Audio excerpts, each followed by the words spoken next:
Hey everyone, what's going on? Thanks for tuning in to Relevant Jukebox, and today we're going to talk about the latest album from Boris, W. So this is the 27th full-length studio album for the experimental rock band, who up until this point have covered just about every single subgenre of experimental rock since the early 90s. Now they dropped 2 albums in 2020, one of which saw them going back to their more thrash metal roots, and the other being a collaboration with the legendary noise artist Merzbow. Both albums I wasn't too crazy about, but every time Boris is releasing new music, it always has me intrigued since they're so versatile and have shown that they can do so many different things. Now with W specifically, it seems like there is much more of a focus on the textures and the atmosphere. There's elements of shoegaze and dream pop, post-rock, and metal coming together on here with some touches of electronic music, and they're set to this really slow churning, minimally arranged songwriting approach. All of this sounds like it would just be right up my alley. However, W comes off more like a mixed bag of results overall, and I actually found the songwriting on here to be extremely tedious and very patience testing, unfortunately, because a lot of the tracks here just feel like they're stuck in neutral, and they build just enough tension to make you believe that the track is going to shift and take a more grander passage, but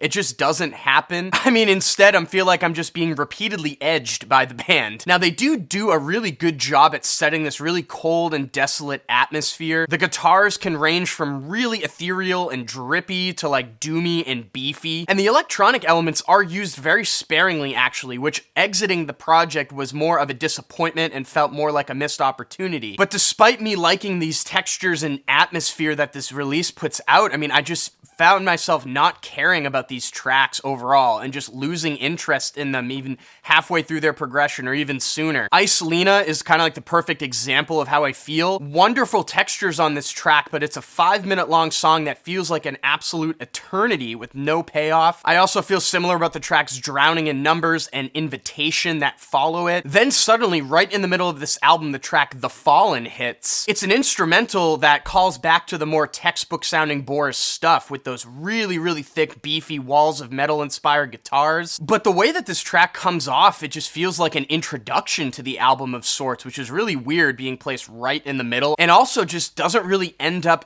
adding much to the overall experience. It's not like you're led into the second half of this album and it becomes more of a sludgy metal affair. And for the most part, it's just followed by more ethereal navel-gazing, stuck in neutral, and an outro that's basically a brief touch of noise here and there. Yeah, I don't know. Overall, this album was just really disappointing to me. Lots of enjoyable elements here that are brought to the table as I would expect from Boris, but the songwriting is just such a huge miss. And with that being said, I'm feeling a 5 over here on W. So for all you collectors out there, this was a release that came out on Sacred Bones, which is interesting. They do have a couple variants that are up for sale still, and they're pretty limited, so you might want to act fast if you want to grab this. And if you have listened to this Boris album already, let me know what you thought about it in the comments section down below. And as always, thank you so much for watching. Make sure to like and share, and if you want more content from me, hit that subscribe button. Peace.